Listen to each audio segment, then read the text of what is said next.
Olá, cursistas! Sejam muito bem-vindos. É um prazer estar aqui novamente com vocês. Meu nome é Guilherme Batista, sou engenheiro eletricista e de segurança do trabalho e trabalharemos agora a última aula da disciplina de máquinas elétricas. Peço que nesta aula vocês estejam munidos de papel e caneta para quando surgir alguma dúvida, vocês anotem e depois postem no fórum Tira Dúvidas. E para que tenhamos um bom resultado, será necessária a dedicação de vocês nos estudos, atividades na sala virtual, mas também é muito importante que vocês leiam toda a apostila, revisem agora todas as outras aulas. Vamos começar a nossa última aula? Hoje iremos iniciar falando de motores elétricos de corrente contínua. Bom, o motor de corrente contínua, tanto o indutor como o induzido, são alimentados por corrente contínua. Os motores de corrente contínua são dispositivos que operam aproveitando as forças de atração e repulsão geradas por eletroímãs e ímãs permanentes. De acordo com o que nós já estudamos, sabemos que se fizermos passar uma corrente elétrica por duas bobinas próximas, conforme mostra a figura 1, os campos magnéticos criados poderão fazer com que surjam forças de atração ou repulsão. A ideia básica de um motor é montar uma bobina entre os polos de um ímã permanente ou então uma bobina fixa, que funcione como tal, conforme mostra a figura 2. Então, o que nós temos aqui? Como falar? Nós temos os ímãs permanentes, que vão gerar o quê? Esses ímãs são responsáveis por gerar um campo magnético aqui permanente. Quando eu tenho no rotor passando-se uma corrente, eu vou fazer o quê? Eu vou gerar um outro campo magnético que vai influir nesse campo magnético atual, fazendo com que o eixo mova-se. Então eu vou ter aí duas forças eletromagnéticas que vão fazer o movimento do rotor. Partindo então da posição inicial em que os polos da bobina móvel, no caso o rotor,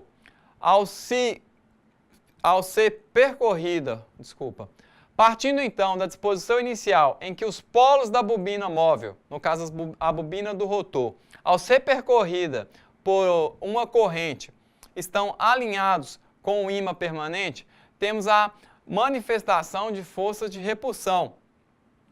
Esta força de repulsão faz o conjunto móvel mudar a posição, conforme mostra a figura 3.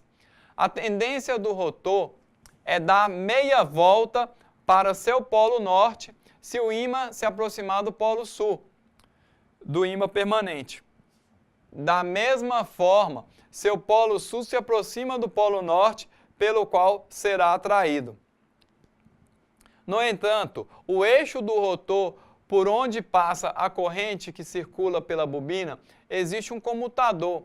A finalidade deste comutador é inverter o sentido da circulação da corrente da bobina, fazendo com que os polos mudem.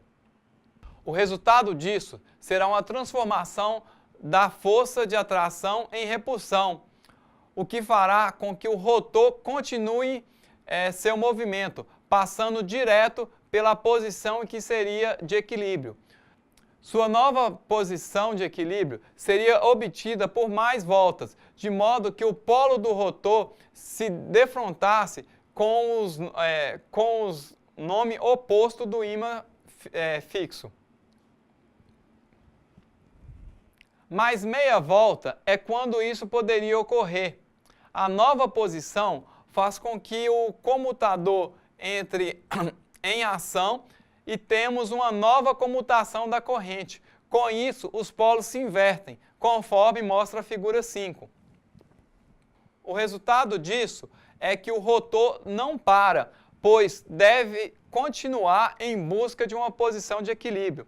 Evidentemente, isso nunca vai acontecer. E quando houver corrente circulando pela bobina, o rotor não vai parar.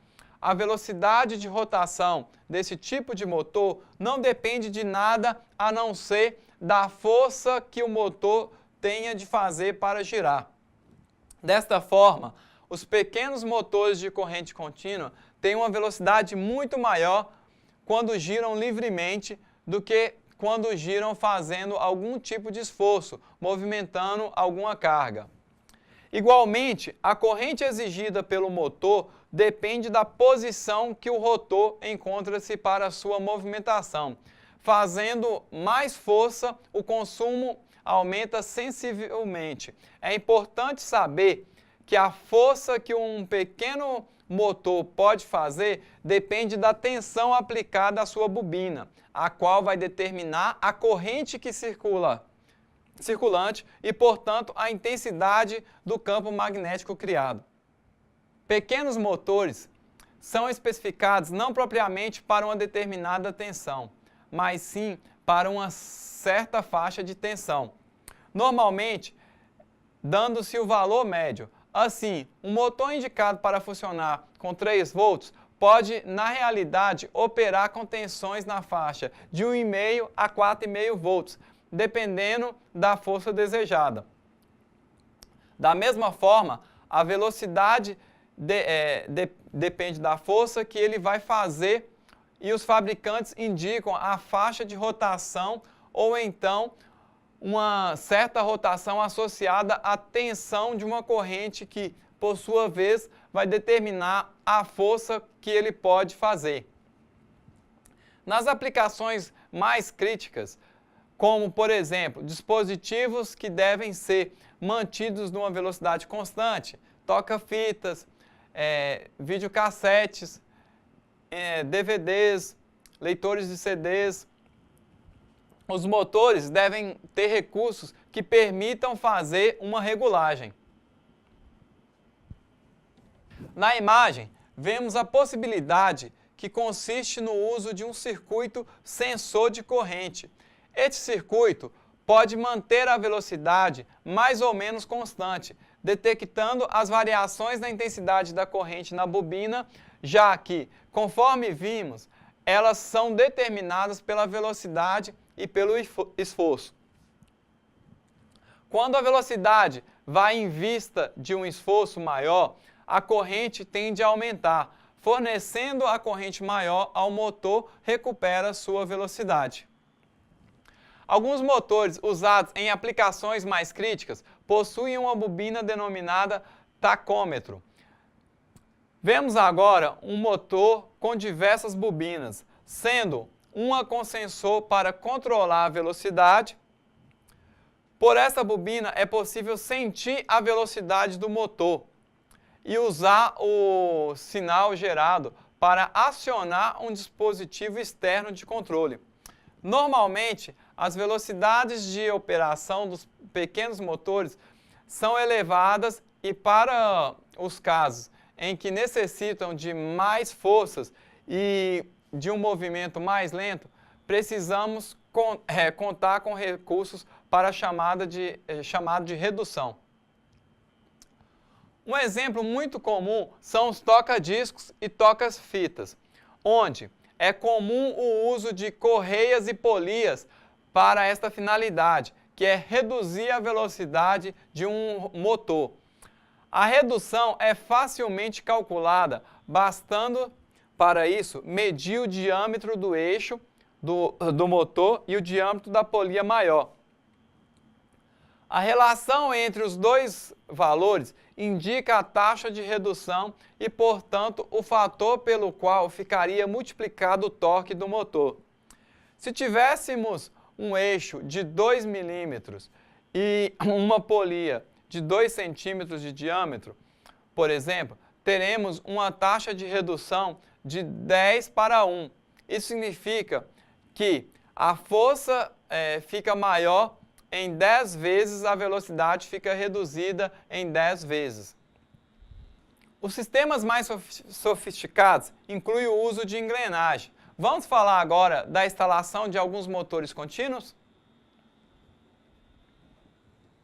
O motor com excitação em derivação está bem explicado no diagrama, que mostra a maneira mais simples de ligar um motor derivação com reostato de arranque e com reostato de regulagem no campo. Desculpa, meu reostato de arranque, que é o RA, e eu tenho o meu reostato de regulagem, que é o RC. Então, esses dois reostatos aqui que vão estar fazendo o controle do meu motor. Eles servem para quê? Eles servem para ajustar a rotação nominal do motor ou variar dentro de certos limites próximos a nominal. Ao se ligar a chave faca, o cursor do reostato de arranque, haverá um apoio sobre o contato número 1. Ficando induzido e desligado, o reostato e o campo RC deverá ficar com o cursor entre A e B, ou um pouco mais próximo de A e B. Então, nesse ponto aqui do RC, nós temos, na imagem eu não sei se está muito nítidas para vocês verem, só que eu tenho um ponto aqui em cima, que é o ponto A, e aqui o ponto B. Então, à medida que eu vou variando a variação do meu reostato aqui, quando eu vou mexendo nele, eu vou regulando a velocidade de rotação do meu motor. Para que o campo tenha um fluxo mais forte ao se dar um arranque do motor. Isso se dará na passagem do cursor do reostato RA para o contato número 2. Espera-se que o induzido acelerar gradativamente vai se retirando a resistência de RA até chegar no último contato N. Para aumentar a velocidade do motor, move-se o cursor RC lentamente para o lado B, diminuindo então a corrente e o fluxo de campo magnético. Com isso, o induzido terá que aumentar a velocidade para alcançar o valor da força contra a eletromotriz próxima da tensão aplicada. Para diminuir a velocidade do motor, move-se o cursor para o lado de A, aumentando a corrente C e o fluxo de campo C. Com isto, o induzido terá que diminuir a velocidade para que o valor de uma força contra a eletromotriz fique abaixo e próximo ao valor da tensão aplicada. No motor de excitação em série, a corrente absorvida pelo induzido produz também um fluxo magnético indutor. Esse tipo de motor é ligado conforme mostra o diagrama.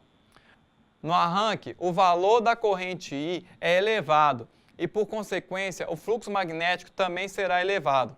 Assim, o conjugado dessa máquina resulta proporcional ao quadrado da corrente, adquirindo valores elevados.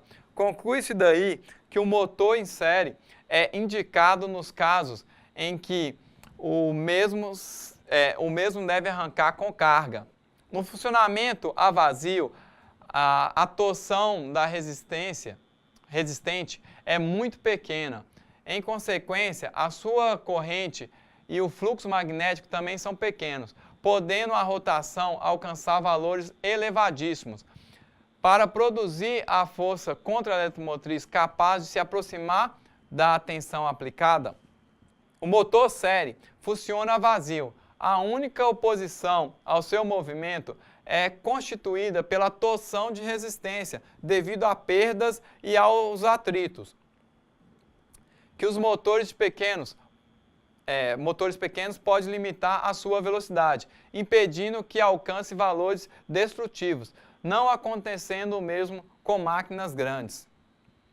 Nós temos também o motor com excitação mista. Esse tipo de motor de corrente contínua permite aproveitar as vantagens dos motores de excitação em derivação e em série. Estas vantagens consistem na velocidade constante do motor derivação reunida com grande conjugado no arranque do motor em série. O diagrama abaixo mostra como são ligados os componentes necessários para um arranque e para o ajuste de velocidades desse tipo de motor. Com a presença de um campo de derivação, não há possibilidade de disparo, mesmo quando a carga é pequena ou ausente. Assim como nos motores de corrente alternada, nós também temos os defeitos nas ligações dos motores de corrente contínua.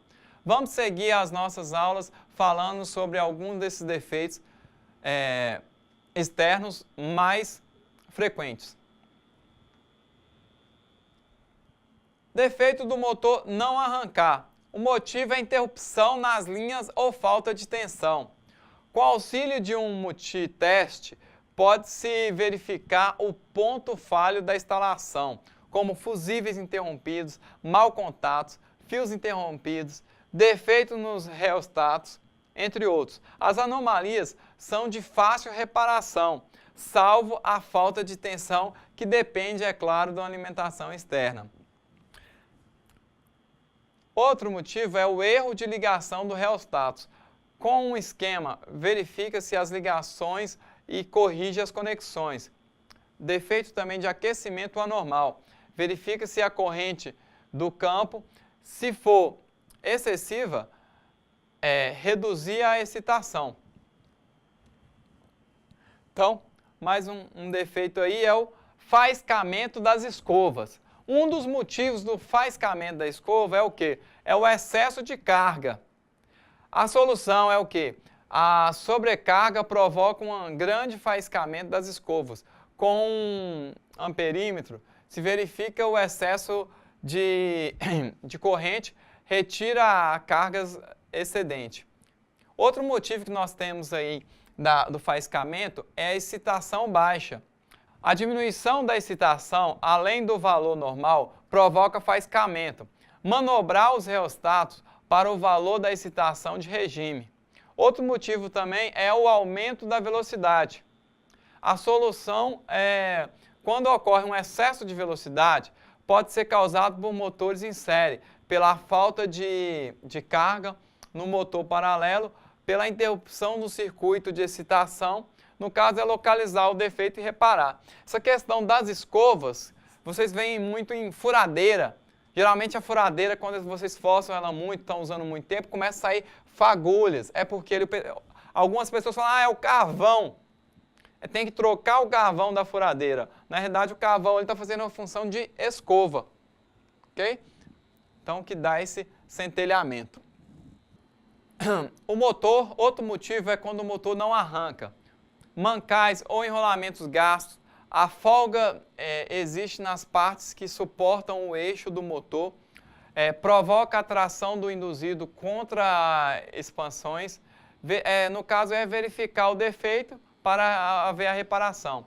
Interrupção ou curto-circuito no induzido ou no indutor, com instrumentos adequados e localizar o defeito para haver o reparo. Então, esses são os defeitos mais comuns em motores de corrente contínua. Bom, com isso encerramos a nossa quarta e última videoaula. Eu espero que vocês tenham gostado e que tenham absorvido ao máximo possível de conhecimento. É uma área muito vasta, espero que vocês leiam a apostila, busquem conhecimentos na internet também. E não se esqueçam dos estudos em casa, eles são primordiais. Por enquanto é só, foi um prazer ministrar essa disciplina com vocês. Bons estudos e até a próxima.